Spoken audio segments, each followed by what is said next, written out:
ভাত, পরোটা কিংবা রুটি, যেটাই বলুন না কেন, গরুর মাংস এই বুটের ডাল দিয়ে যেভাবেই খান না কেন এটা খেতে অনেক বেশি ভালো লাগে। তো আপনাদেরকে আজকে তৈরি করে দেখাবো বুটের ডাল দিয়ে গরুর মাংস। সকালের নাস্তা কিংবা দুপুরে ভাতের সাথে এটি খেতে অনেক বেশি ভালো লাগে।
এবং যারা ফেসবুক পেজ থেকে দেখছেন প্লিজ আমার পেজটিকে একটি ফলো দিয়ে রাখবেন। ডাল এবং মাংসটাকে এভাবে আরো প্রায় 10 মিনিট কষিয়ে নিলাম। এবার এর মধ্যে আমি পরিমাণ মতো পানি দিয়ে দিব।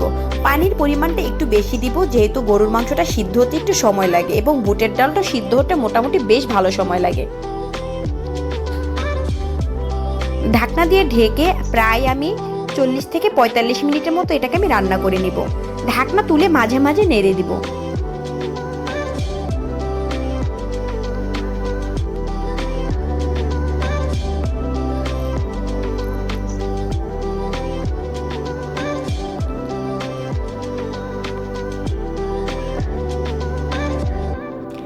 আমার পানিটা শুকিয়ে যখন অর্ধেক হয়ে আসবে তখন এর মধ্যে কয়েকটি কাঁচামরিচ দিয়ে দিব। সেই সাথে আরও একটু ভাজা জিরা গুঁড়া দিয়ে দিব। 40 থেকে 45 মিনিট পরে আমার রান্নাটা মোটামুটি হয়ে গিয়েছে। আমার গরুর মাংসটাও সিদ্ধ হয়ে গিয়েছে এবং ডালটাও দেখুন একবারে সিদ্ধ হয়ে গিয়েছে। গরম গরম ভাত, পরোটা কিংবা রুটি যেটাই বলুন না কেন, এই 3টি আইটেমের সাথে গরুর মাংসের এই রেসিপিটি খেতে অনেক বেশি ভালো লাগে। সকালবেলার নাস্তায় কিংবা দুপুরের খাবারে অথবা রাতে যে বেলায় খান না কেন, এভাবে যদি একটু বুটের ডাল দিয়ে গরু কিংবা খাসির মাংস রান্না করে নেন, তাহলে দেখবেন খাওয়ার জন্য আর কিছুই লাগবে না এবং পরিবারের ছোট থেকে বড় সবাই অনেক বেশি খুশি হয়ে যাবে। তো আমার ভিডিওটি কেমন লাগলো অবশ্যই আমাকে কমেন্টস করে জানাবেন।